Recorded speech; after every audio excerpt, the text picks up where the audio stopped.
చేస్తుందో అసలు ఏమన్నా అర్థం ఉందా అమ్మాయికి. కాయలంట అలా తిందంట, పేపర్ అంట చించుకొని పొట్లాలు కట్టుకొని ఇప్పుడు ట్రైన్లో కొనుక్కుంటారు కదా అలా తింటుందంట అండి ఫ్రెండ్స్. అసలు ఏం పిల్ల. పొట్లాలు బాగా చించిద్ది, అది చించడం కూడా రాదు. ఎందుకమ్మా నీకు? నాకెందుక? నన్నే అంటావా? అంటావా? సరే మేడం చూతారు రేపు. అదిగోండి గైస్, భయమే పిల్లకి మళ్ళీ మేడం అంటే. ఆ పొట్లం కట్టడం కూడా రావట్లేదు.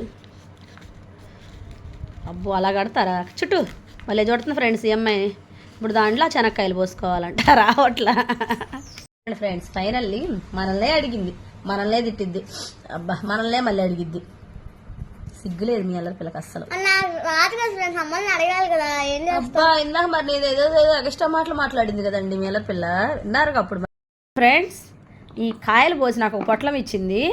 ఆమె చెప్పిన మాటకి నేను షేక్ అయ్యి కింద పడి కొట్టుకునే అంత పరిస్థితి వచ్చిందనమాట. ఇక ఇచ్చేసి అమ్మ డబ్బులు ఇయ్యి అని అడిగింది. ఎంత అమ్మ అంటే 50 రూపాయలు అంటండి. 50 రూపీస్ లేలో అంటుంది. ఏంటో ఈ ట్రైన్ భాష బాగా వచ్చినట్టుంది. ఇంత కాస్ట్ ఎందుకమ్మా? ట్రైన్లో అయితే 20 రూపీసేగా. మంచి కాదమ్మా. ఓరే నాయన 2 పొట్లాలు కట్టిందండి దీనికి. 50 రూపాయలు అంటే ఒక్కొక్క పొట్లం. ఇంకా ఆ పొట్లం వాళ్ళ అన్నయ్యకి ఇచ్చి ఇంకొక 50 రూపాయలు వసూలు చేసిద్దాం.